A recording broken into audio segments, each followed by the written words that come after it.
సమూయేలు మొదటి గ్రంథము 1వ అధ్యాయం 14, 15, 16 వచనాలు మనం చదువుకొని దాంట్లో ఉన్నటువంటి వాక్య భాగంలో నుంచి పరిశుద్ధాత్మ దేవుడు మనకి ఏమి నేర్పించాలనుకుంటున్నాడు, అక్కడ ఉన్నటువంటి పరిస్థితుల ప్రభావాలు ఏంటి అనే విషయాలు మనం చూసుకోవడానికి ప్రయత్నం చేద్దాం. చదువులోనైనా ఎవరైనా 15, 14, 15, 16 వచనాలు మనం గమనిద్దాం. హన్నా అది కాదు నా ఏలినవాడా, నేను మనోదుఃఖము గలదానని అయి ఉన్నాను. నేను ద్రాక్షారసమునైనను మద్యమునైనను పానమునైనను చేయలేదు, కానీ నా ఆత్మను యెహోవా సన్నిధిన కుమ్మరించి ఉన్నాను. నీ సేవకురాలనైన నన్ను పనికిమాలిన దానిగా ఎంచవద్దు. అత్యంతమైన కోపకారణమును బట్టి బహు నిట్టూర్పులు ఉంచుచున్నాను. నాలో నేను దీన్ని చెప్పుకొనుచున్నాను. చదవబడినటువంటి ఈ వాక్య భాగంలో మనం మొదటి వచనం నుంచి మనం కానీ చదువుకున్నట్లయితే హన్నా చాలా మనోదుఖం కలదై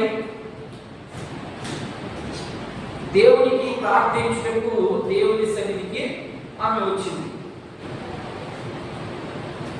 అసలు హన్నాకి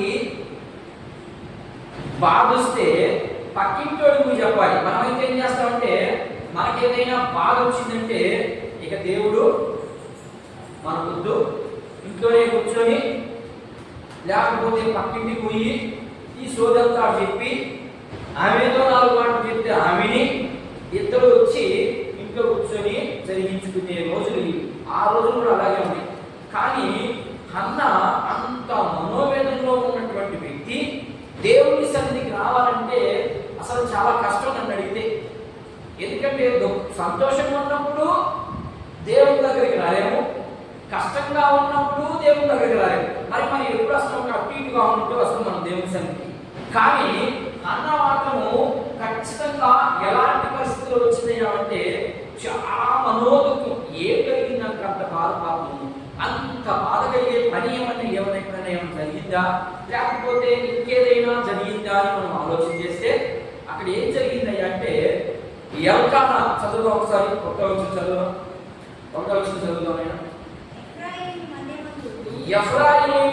ఎఫ్రాయిము స్థలమందు, మన్యము అంటే ఎఫ్రాయిముకి ఇచ్చినటువంటి భూభాగమందు ఈయన ఎవరైనా దొరికిపోయాడు. ఆయనే మొదట్లో దొరికిపోయాడు. ఈయన ఎవరి సంతతి వాడంటే ఎఫ్రాయిము సంతతి వాడు. ఎఫ్రాయిముకి ఇచ్చినటువంటి భూభాగంలో నివసించినటువంటి వ్యక్తి. ఈ వ్యక్తి చదువు రామాతాయి మెఫీలిము పట్టణము. ఇతని పేరు ఏం పేరమ్మా? ఎల్కానా. ఈయనకి ఇక మీద అంత చదవబడలేదు, ప్రింటికి చదువుకోండి, దాన్ని వివరిస్తారు. ఎల్కానా అనే వ్యక్తి ఏ ప్రాంతంలో ఉన్నాడు, ఏ భూభాగంలో ఉన్నాడు అని మనం గమనిస్తే ఈయన ఏ భూభాగంలో ఉన్నాడు? ఎఫ్రాయిముకి ఇచ్చినటువంటి ప్రాంతంలో. యేసుక్రీస్తు తండ్రి అయిన దేవుడు భూభాగాన్ని మనకి పంచిచ్చాడు. ఎవరికి పంచిచ్చాడు? యెహోషువ గ్రంథంలో ఆయన 12 గోత్రాల వారికి భూభాగాన్ని పంచించినట్లుగా మనం చూడగలం. ఈ పంచి ఇచ్చే సమయంలో ఒక్కొక్కరికి ఒక్కొక్క ప్రాంతాన్ని ఇచ్చాడు. ఆ ప్రాంతాల్లో ఇదొక గోత్రానికి సంబంధించినటువంటి భూభాగం. ఈ భూభాగానికి ఎఫ్రాయిముకి ఇచ్చినటువంటి భూభాగం. ఈ భూభాగంలో ఎల్కానా అనే ఒక వ్యక్తి కాపురం ఉన్నాడు. ఆయనకి 2 భార్యలు. ఆయనకి ఎంతమంది భార్యలు? 2 భార్యలు. ఈ 2 భార్యలో ఒకదాని పేరు ఏం పేరు? పెనిన్నా. రెండవ దాని పేరు హన్నా. వీళ్ళిద్దరూ ఒకే వ్యక్తికి భార్యగా ఉన్నారు. బాగా వినాలి, ఇక్కడ చాలా లోతైనటువంటి సత్యం చాలా దాగుంది. ఒకే వ్యక్తికి 2 భార్యలు. ఒక వ్యక్తికి 2 భార్యలు. 2 భార్యల్లో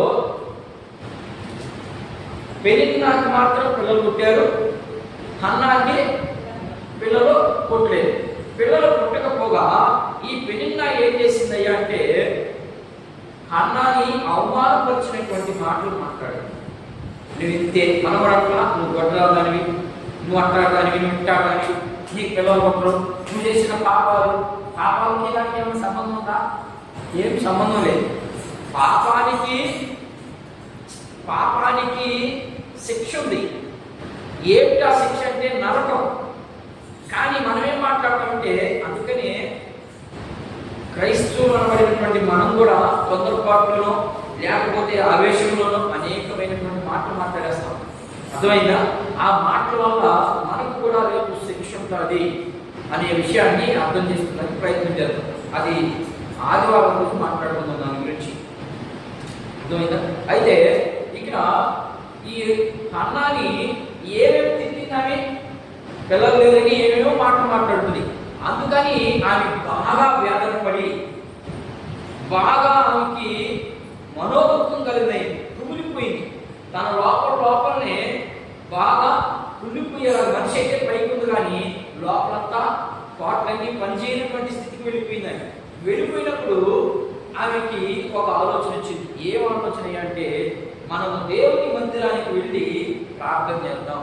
ఆయన చాలా శక్తివంతుడు,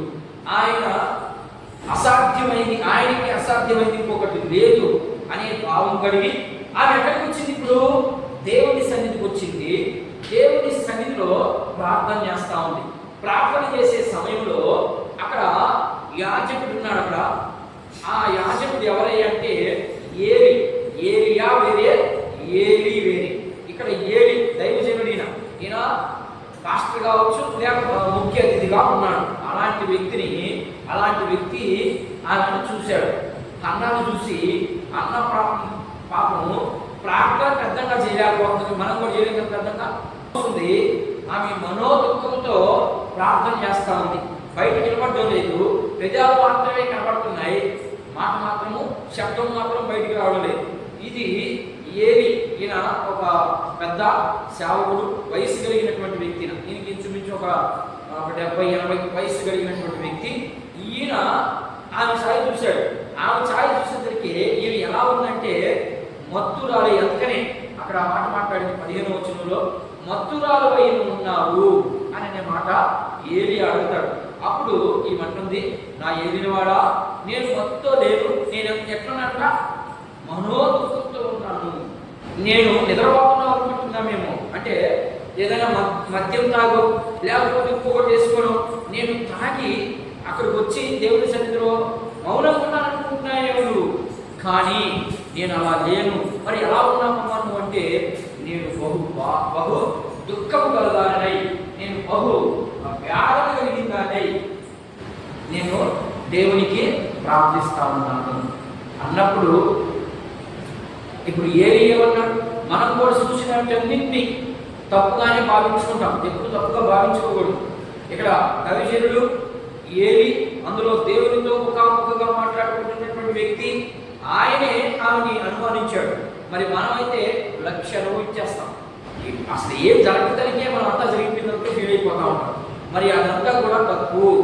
ఏది కూడా నువ్వు నిజంగా చూడకుండా, నీవు ఏది కూడా తెలియకుండా నువ్వు పక్క వారిని కానీ లేకపోతే ఇంట్లో వారిని కూడా అడిగేదానికి అవకాశాలు ఉండకూడదు, మనకు ఉండకూడదు. అందుకనే ఇక్కడ ఏమి ఏం చెప్తామంటే, నువ్వు మత్తురాలు అయినావు, దేవుడి సన్నిధికి వచ్చి ఎలా ఉన్నామంట. చాలా మంది దేవుడి సన్నిధికి వస్తే నిద్ర వచ్చేస్తాయి, మత్తు తోగుతా ఉంటాడు. అర్థమైనా అలా ఉందంట. కానీ ఆమె ఏం చెప్తుందంటే, నేను అలా లేను, నా ఏలిన వాడా, నేను అలా లేను. మరి ఎలా ఉన్నానై అంటే, నేను బహు దుఃఖము కలుగానై, దేవునికి నేను నా ఆత్మతో నా మూలుగులు వినబడుతున్నాయి. నీకు మాత్రం నా స్వరం వినబడలేదు, కానీ దేవునికి అయితే మాత్రం నా మూలుగులు, నేను చేసే ప్రార్థన వినబడుతుంది అనే మాట మనకి ఆమె సర్వించినట్టుగా కనబడుతున్నాం. ఉదాహరణకి అలాంటి ప్రార్థన, అలాంటి సిచ్యువేషన్ ఇంకెవరికైనా అలా చేశారా? ఒకవేళ చేస్తే దేవుడు విన్నాడా అనేది మనం అర్థం చేసుకున్నానికి ఒక 2 ఉదాహరణలు చూద్దాం. ఐగుప్తులో ఇశ్రాయేలీయులు ఉన్నారు. ఎలా చేశారు ప్రార్థన? ప్రభువా వీళ్ళు మమ్మల్ని చంపేస్తున్నారు, వీళ్ళు మమ్మల్ని నలగొట్టేస్తున్నారు, వీళ్ళు మమ్మల్ని చిత్రవేషం పెట్టాలని చేశారా? పెద్దగా ఏమైనా చేశారమ్మా? ఏం చేయలేదు. చూద్దాం ఒకసారి నిర్గమాకాండం 2వ అధ్యాయం 23వ వచనం నుంచి 25వ వచనం చూద్దాం ఒకసారి. ఐగుప్తులో వాళ్ళు ఎలాంటి ప్రార్థన చేశారు ఒకసారి. నిర్గమాకాండము 2వ అధ్యాయం 23వ వచనం. అలాగున అనేక దినములు జరిగిన మీదట ఐగుప్తి రాజు చనిపోయింది. ఇశ్రాయేలు తాము చేయుచున్న వెట్టి పనులను బట్టి చూడండి ఏంటంట, తాము చేస్తున్నటువంటి వెట్టి పనులు అంటే భయంకరమైనటువంటి శ్రమలు. పని చేస్తా ఉన్నారు, బానిసలుగా ఉన్నారు కాబట్టి చెప్పింది చేయాల్సింది వీళ్ళు. అలాంటి వెట్టి పనులను బట్టి నిట్టూర్పులు అంటే మనం చర్చికి పనికి ఏమన్నా రాంటారు బాబు అని అన్నాం అనుకో, ఏం చేస్తాం మనం? ఆయన మనసారి చర్చికి పని చేయాలి, లేకపోతే ఏదన్నా పని చేయాలి రాంటే నిట్టూర్పులు విడుస్తాం. అబ్బా నేనేం పూజ చేయాలన్నా, నేను పోకపోతే ఏదేమో పని జరగనట్టు. నువ్వు లేకపోతే ఇంకో ఆయన తీసుకుంటాడు, ఆయన తీసుకుంటాడు. ఆయన ఏమన్నా మనసు తక్కువ.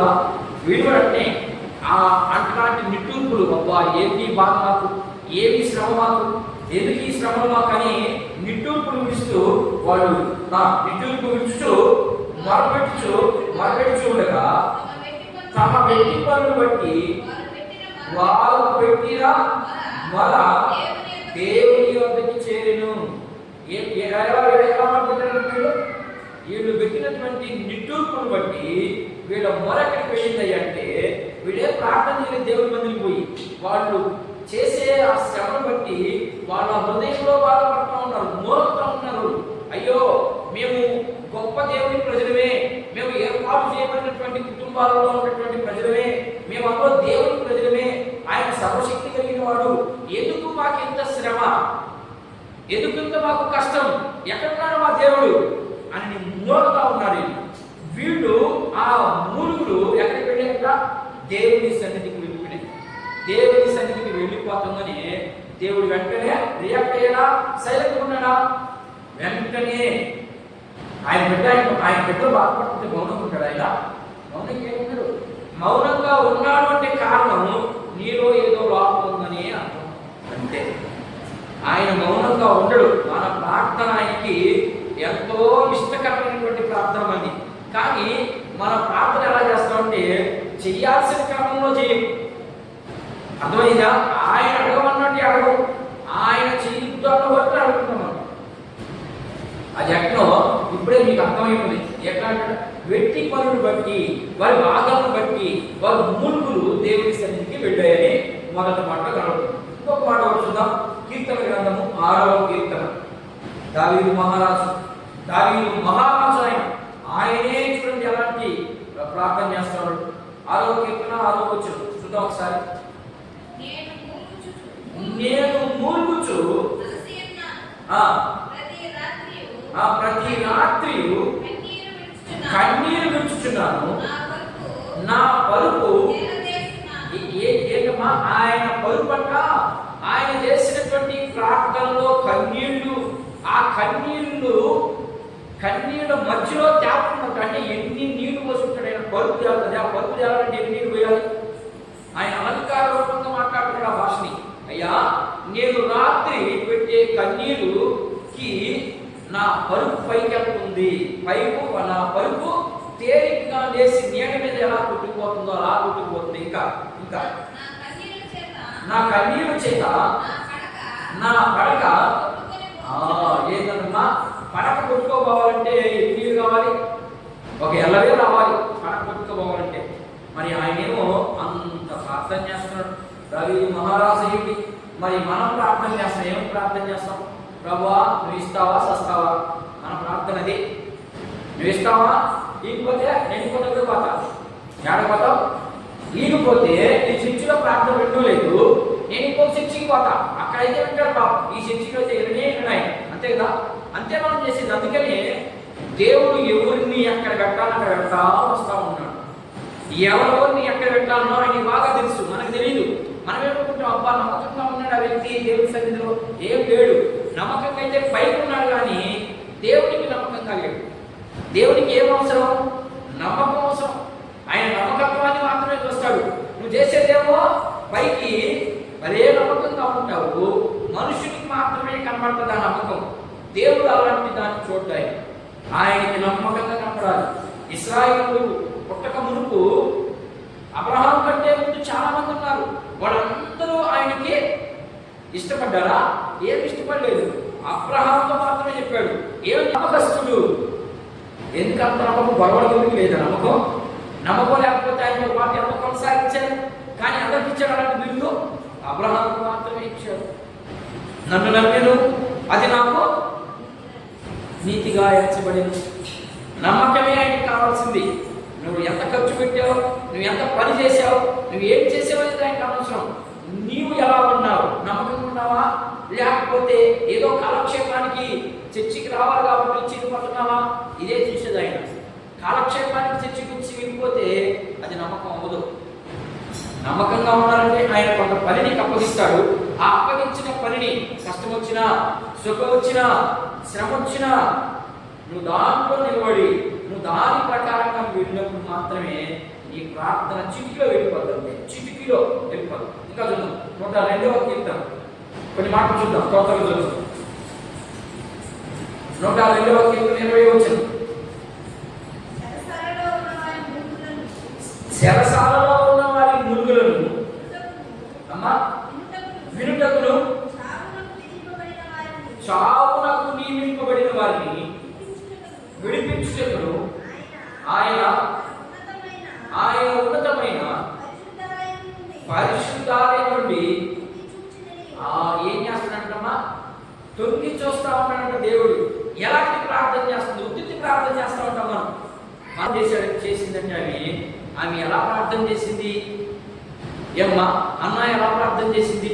దుఃఖము కలదై బాధతో, అయ్యా నాకు గర్భం లేదని ఆమె ఎలా చేసుకుందంటే, అయ్యా నాకు గర్భం లేదు, ఇదిగో ఈ నాతో పాటు ఉన్నటువంటి పలాని స్త్రీ నన్ను అవమానపరుస్తావు, నాకు పిల్లలు లేదని, కాబట్టి నీవు నాకు ఒక్క మగబిడ్డను కనిచ్చావనుకో. ఆ బిడ్డని ఏమని ప్రార్థన చేసిందని, ఆ బిడ్డకి ఏమని చేసిందని మీరు చదవలేదా?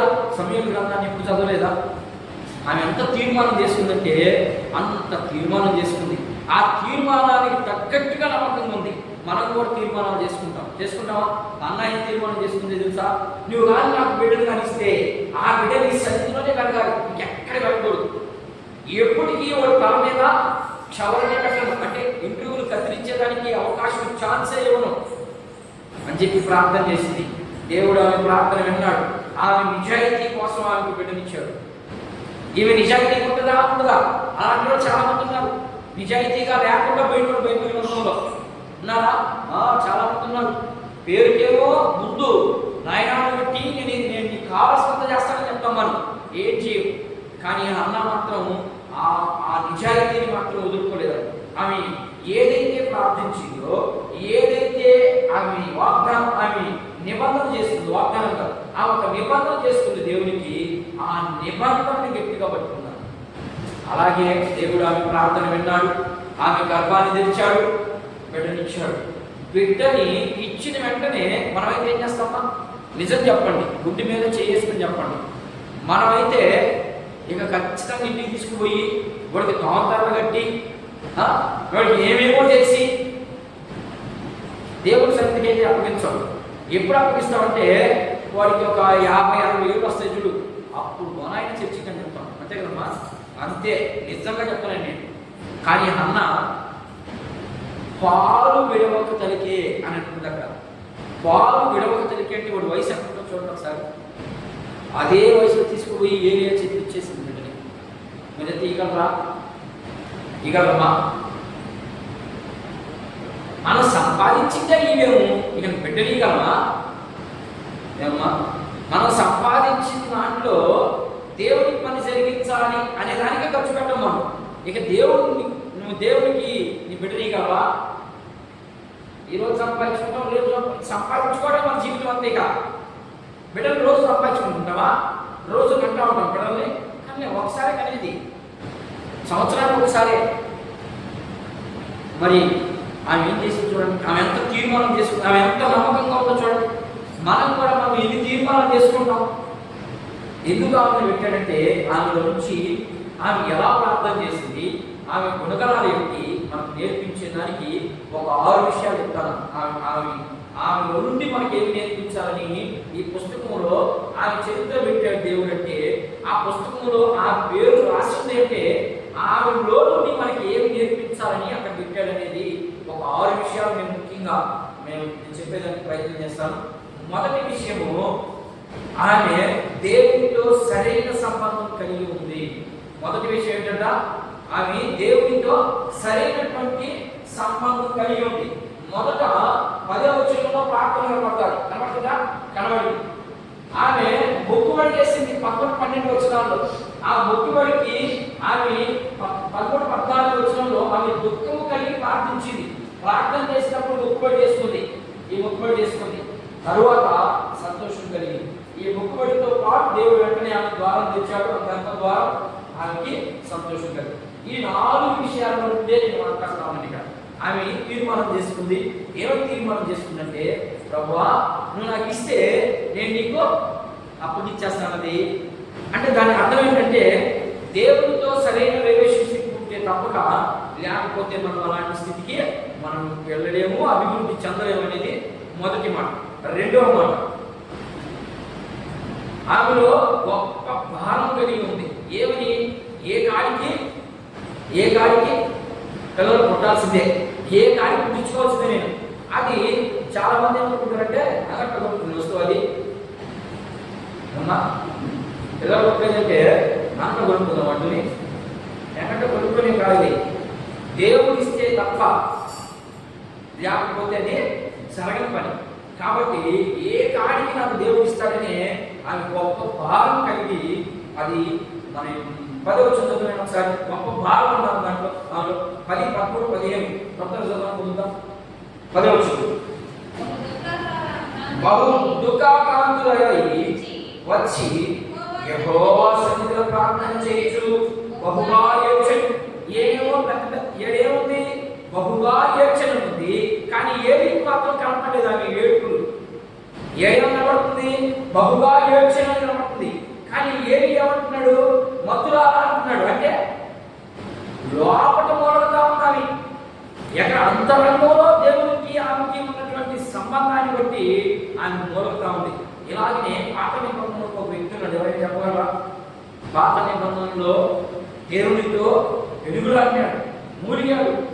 ఎవరిపైన? యాకోబు. రాత్రంతా పిలిగాడు. మనం 1 గంట సేపు ఉపవాస ప్రార్థన కానీ అంటే మనకు టైం సరిపోవడం లేదు, టైం సెట్ అవ్వడం లేదు. నేను ఈరోజు ప్రార్థనకి పోతే టైం సెట్ కాదు. రేపు కూడా దేవుడు ఏం చెప్తాడు? నువ్వేమైనా బాధ కలిగి దేవుడు దగ్గర పోయేందుకో నాకు కూడా ఇంకా టైం సెట్ అవ్వలేదని చెప్తాడు. అంతే. ఏది వెతుతావో దాన్నే వాస్తవం. అంతే. నువ్వు ఏమి పైరేస్తావో అదే పై వాస్తవం. కానీ ఇంకొక పై తీరు కదా. అంతే దేవుడు కూడా. దేవుడు నీలాంటి మనిషి కదా ఆయన. అర్థమైందా? అర్థం చేసుకున్నానికి ప్రయత్నం. 13వ వచనం, ఆమె పెదవులు మాత్రము కదులుచుండెను, ఆమె స్వరము వినబడక ఉండెను, కనుక ఏవి ఆమె మత్తురాలయ్యున్నది అనుకుని. ఆయన తొందరపాటులో అనుకున్నాడు. అలా అనుకోకూడదు. నువ్వు నేను కూడా తొందరపడకూడదు. ఏ విషయంలో కూడా దేవుని విషయంలో తొందరపడకూడదు. లోక విషయంలో తొందరపడినా దానికి ఒక అర్థం ఉంది. కానీ దేవుని విషయంలో మాత్రం తొందరపాటు నిర్ణయాలు తీసుకుంటే కుటుంబాలే కొలాప్స్ అయిపోతాయి. చాలా కుటుంబాలు అలా కొలాప్స్ అయిపోయినాయి. ఎందుకంటే తొందరపడి మనం తీర్మానం చేసేసుకుంటాం. ఏమైనా నా బిడ్డని చేస్తాను, నేను చేసేస్తాను, ఏం చేయవు. అవి తొందరపాటు నిర్ణయాలు. దేవుడు ఎదురు చూస్తూ ఉన్నాడు. ఎదురు వస్తాం నా పని. కానీ ఆయన ఏం దొరక కాదు. ఎవరైనా అలాంటి తీర్మానం తీసుకుంటారా నా పని కోసం రాగాలని అన్ని ఎదురు చూస్తూ ఉంటాడు. నువ్వు పుసికినేమంటావు? నాకు ఉన్నటువంటి బాధ పోతుందనే, నువ్వా ఇదిగో నేను సేవ చేస్తానయ్యా, లేకపోతే ఇదిగో నీ సన్నిధిలో నేను ఎప్పుడు ఉంటానయ్యా, ఎక్కడ ఆరాధన జరిగితే అక్కడికి వస్తానయ్యా. ఈ మాట మీకు గుర్తుకు రావాలి. మొక్కింది, ఇచ్చేసిందా? ఇచ్చేసింది, వెంటనే ఇచ్చేసింది. మరి నువ్వు నేను మొక్కుబడితే చేసుకున్నావు, కానీ ఆ మొక్కుబడి ప్రకారం మన జీవితం చేయలేము, కొనసాగలేము. దాంట్లో అలా కొనసాగాలి అంటే నువ్వు ఒక తీర్మానంతో ఉండాలి. నీ ప్రార్థన ఎలా ఉండాలంటే మూలుగులతో, ఆ మూలుగులతో నీవు దేవునికి లింకప్ చేస్తే ఆ మూలిగే నీవు సచ్చినా కాపాడుతుంది. అలా లేదు అంటే పై ఉద్యోగిని ప్రార్థన చేస్తాను కదా, అడుగు చేస్తాను కదా, ఆ ప్రార్థనకి దేవుడికి కనెక్షన్ అవ్వడు. రెండవ వచనం. మూడవది, ఆమెలో గొప్ప విముక్తి విన్నపం. ఆమె విన్నపం ఎలా ఉందంటే ఇక దాని తప్ప పెట్టలే. ఇంకో దాన్ని అడుగుతున్నా, మనం ఏమడతాం? అయ్యా మొక్కలోడు కావాలా, ఇప్పుడు మంచి ఉద్యోగం కావాలా, ఏంది పుట్టకదానికి ఆ మాత్రం పూజ చాలని మనం ఏమడతాం? ఆయన ఉంటారా, తర్వాత ఆయనే మంచిగా, ఆ చర్చిలో ఆయనే మంచిగా ఉండాలా, బయట ఆయనే మంచిగా ఉండాలా, మళ్ళీ ఉద్యోగం రావాలా, పెళ్ళి అవ్వాలా, ఎన్ని అడగతాం మనం. కానీ ఆ మాత్రం ఏం అడగల. అయ్యా ఒక్క బిడ్డని, ఆ బిడ్డని సరిచేస్తా. అది అక్కడికి పక్కన వచ్చింది. 11 సైన్యములకు యెహోవా నీ సేవకురాలైన నాకు కలిగి ఉన్న శ్రమ చూసి నీ సేవకురాలైన నన్ను మరొక జ్ఞాపకం చేసుకుని నీ సేవకురాలైన నాకు మరొకటి దయచేసి ఎడల వారి తల మీద క్షౌరపు కత్తి వాడు బ్రతుకుతున్నట్టయు నేను వారిని యెహోవాకు నీకు అప్పగించునని మొక్కుబడి చేసుకున్నాను. మొక్కుబడి చూడండి, ఆ తీర్మానం చూడండి. అసలు మన తీర్మానాలు చాలా ఉంటాయి, కానీ ఒక్కటి కూడా చేయండి. అందుకనే మన పేరు కనీసం చర్చిలో ఉండదు. ఆమె పేరు ఎక్కడ ఉంది? పరిశుద్ధ గ్రంథంలో రాయబడింది అన్నమాట. మన పేరు కనీసం మన చర్చిలో కూడా ఇది. ఇకపోతే 4వ విషయమే, ఆమెకు దేవుడు ఇచ్చిన సామర్థ్యం. దేవుడు ఆమెకి ఒక సామర్థ్యం ఇచ్చాడు. అది కూడా 11వ వచనంలో కూర్చున్నాయి. అది కూడా ఎంత సామర్థ్యం, ఎంత సామర్థ్యం అంటే ఏంటి? నిబ్బరం కలిగి సామర్థ్యం దాంట్లో కొనసాగడమే, చేసిన దాంట్లో కొనసాగడమే సామర్థ్యం. ఇక 5వ విషయం, ఆమె నమ్మకంగా ఉంది. 17 వచ్చింది, 17 ఆమె ఎంత నమ్మకంగా ఉంది చూడు. అంతటి ఏది నీవు క్షేమముగా విలువ ఇశ్రాయేలు దేవునితో నేను చేసుకున్న మనవిని ఆయన దయచేసుగా కానీ ఆయనతో చెప్పగా ఆమె అతనితో నీ సేవకుడైన నేను నీ దృష్టికి కృప పొందుదును గాక అని. తర్వాత ఆ స్త్రీ తన దారిని వెళ్ళిపోయి భోజనం చేయి నాటి నుండి దుఃఖాపరాంతుల పగులకు మారి. ఏమైంది? ఎప్పుడైతే ఏరియా చెప్పాడు, మాను వెళ్ళు, నీ ప్రార్థన దేవుడు ఉన్నాడు, నువ్వు అడుగుతున్నట్టుగా జరుగుతుందని చెప్పాడు. వెళ్ళింది. అప్పుడు సంతోషంగానే భోజనం చేసినట్టుగా ఉంది. అది ఆమె యొక్క నమ్మకం. దేవుడు ఇస్తాడు అనే ఒక నమ్మకం. ఆ నమ్మకాన్ని ఒమ్ము చేసుకుంటూ వెళ్ళింది, భోజనం చేసింది. పోతే భోజనం చేసేసింది కదా, ఏ తర్వాత మనం ఏం చేయాలి? ఆమె ఏం చేయాలమ్మా? బాగా పోయింది, ఇస్తానన్నాడు, ఇచ్చేసాడు, అయిపోయింది. ఇచ్చేసినట్టే లెక్క. ఆయన దగ్గర నుంచి వార్త వచ్చింది అంటే ఈ రోజు రావు. ఎందుకంటే దేవుడు అందరికీ అలాంటి వరాలు ఇవ్వడు, కొద్దిమందికే ఇస్తాడు. ఆ కొద్దిమంది పలికిన మాట ఖచ్చితంగా కొన్ని మాటలే, అన్ని మాటలు కూడా నెరవేర్చబడవు. కొన్ని స్వార్థంతో పలుకుతాం, కొన్ని ప్రార్థనాపూర్వకంగా పలుకుతాం. ప్రార్థనాపూర్వకంగా పలికినటువంటి మాటలు మాత్రమే ఫలిస్తాయి. ప్రార్థనాపూర్వకంగా లేకుండా వీళ్ళు నోటికి వచ్చింది మాట్లాడతారు చూడు, అవి ఏమి ఫలించవు. అట్లా ఫలించవు కాబట్టి ఇప్పుడు ఆమెకి ఆ రోజుల్లో దేవుని మాట తీసుకుని వచ్చి చెప్పేవాడు. ఇప్పుడు అవతారం చెప్తున్నది, అప్పుడు ఏం అవతారం లేవు. దేవుడు ఏదైతే చెప్పాడు నీకో అదే చెప్తారట. అదే చెప్పాడు, అమ్మా నువ్వు వెళ్ళు, ఇక అయిపోయింది పని, నువ్వు అనుకున్నంత సఫలమైన పద్ధతి చెప్పాడు. ఆమె నమ్మింది, వెళ్ళిపోయి భోజనం చేసింది. భోజనం చేసి ఇక ఎక్కడికి ఇచ్చేస్తాడే, ఇక మనకేమంత అవసరం అనుకున్నదా? కృతజ్ఞత కలిగి జీవించింది ఆమె. మనకు అసలు కృతజ్ఞత మాకే అర్థం తెలియదు. మనకు కృతజ్ఞతకి అసలు ఆ మాటకి అర్థమే తెలియదు. ఆ అర్థం తెలిస్తే మనం ఇలా ఉన్నాం. ఆమె ఎంత కృతజ్ఞత కలిగి ఉందో 20 చూడండి సార్. కనుక అన్న గర్భము ధరించిన దినములు నిండినప్పుడు ఒక కుమారుని కని నేను యెహోవాకు మొక్కుకొనెను, వీరిని వారికి సమూయేలని పేరు పెట్టాను. నేను యెహోవాకి మొక్కుకున్నాను, అందుకని అప్పటికి ఏమని పేరు పెట్టాలా? రామయ్య, పొల్లయ్య, యావయ్య అని పెట్టాలి. కానీ సమూయేలని పేరు పెట్టినాను. ఎంత మంచి పేరు! మరి ఆమెలో నుంచి మనం నేర్చుకోవాల్సినటువంటి పాఠాలు ఇన్ని ఉన్నాయి. మొదటిగా నేను ఈ మాట చెప్పి, నేను ఇంకా చాలా ఉన్నాయి కానీ అన్ని చెప్పం. మరొకసారి ఆమె ఎందుకు అంత ఇదిగా మనం నేర్పించాలి, ఆమెలో నుండి ఏమి నేర్పించాలని ఇన్ని మాటలు పెట్టారు. మరొకసారి గమనిద్దాం. 6 విషయాల్లో మొదటిది, ఈ విషయాలు ఖచ్చితంగా ప్రతి విశ్వాసకి ఉండాలి. ఈ విశ్వాసకి ఉండినప్పుడు మాత్రమే మనం దేవుళ్ళు అభివృద్ధి పరచబడేదానికి కానీ, లేకపోతే దేవుళ్ళు నమ్మకంగా ఉండేదానికి కానీ, లేకపోతే దేవునికి లోకం లక్ష్యంటది నాకు పెట్టుకోకూడదు మీరు. ఎందుకని యేసు ప్రభువే చెప్పాడు, నన్ను దూషించింది మీరు కూడా దూషిస్తుంది, ఎంత ఉండడం వదిలిపోయే వాటిని నాకు నా వాక్యం ప్రకారం నీ జీవితం సిద్ధం చేసుకుంటున్నావా లేదా అంతే ఆయన అడిగేది. మొదటిగా ఆమెకి దేవునితో సరైన సంబంధం ఉంది. దేవునితో సరైన సంబంధం కావాలి అంటే ఎట్లా? వాక్యం ఇవ్వాలి. మనతో మాట్లాడుతున్నట్టే అర్థమైందంటే నీ జీవితాన్ని సరి చేసుకొని చెప్తారు. కానీ దేవునికి నీకు సంబంధం కలిగేదేంటి? దేవుడు వాక్యం ఏం చేస్తుందంటే, మళ్ళా ఇంకొక మొక్కలు చెప్తారు. వాక్యం ఏం చేస్తుందంటే మనం చేసే తప్పులు ఇంత చూపిస్తుంది. మొదటి మాట అర్థమైందా? ప్రార్థన ఏం చేస్తుంది? దేవునికి మనకు సంబంధం కలుగుతుంది. ప్రార్థన, అయ్యా నేను తప్పు చేసేసాను, నా తప్పులు క్షమించుకోవు అంటే ఆయన ఏం చేస్తాడు? మన ప్రార్థన విని అవి క్షమించగలిగే తప్పు అయితే పాపాలు 2 రకాలు. ఒకటి బై మిస్టేక్, బై ఛాన్స్. 2 విషయాలు. పాపం ఎలా చేస్తామంటే బై మిస్టేక్లో చేస్తాం, అది పాపం కాదు. బై ఛాన్స్ అంటే కావాలని చేయడమే, తెలిసినా కూడా చేయడమే, దాన్ని మాత్రం వదిలిపెట్టండి. బై మిస్టేక్లో చేసేసినప్పుడు వెంటనే మనలో ఉన్న పరిశుద్ధాత్మ ఏం చేస్తుంది? అరే తప్పు చేస్తున్నామని చెప్తానే ఉంటుంది.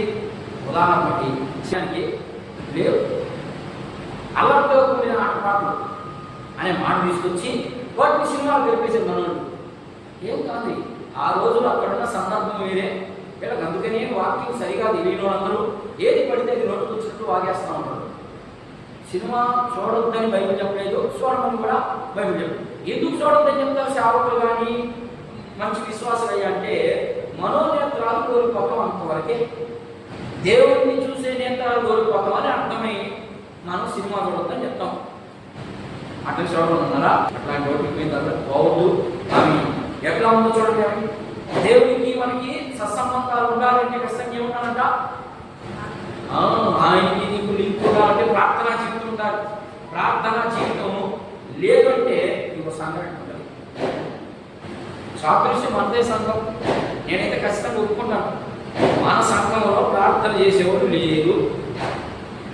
ఖచ్చితంగా చెప్తాను. అదే మనకి ఎందుకు వచ్చిన బాధలే పాస్టర్ చేసుకుంటాడు, లేకపోతే సంఘ పెద్దలు చేసుకుంటాడు అని అనుకుంటున్నాను.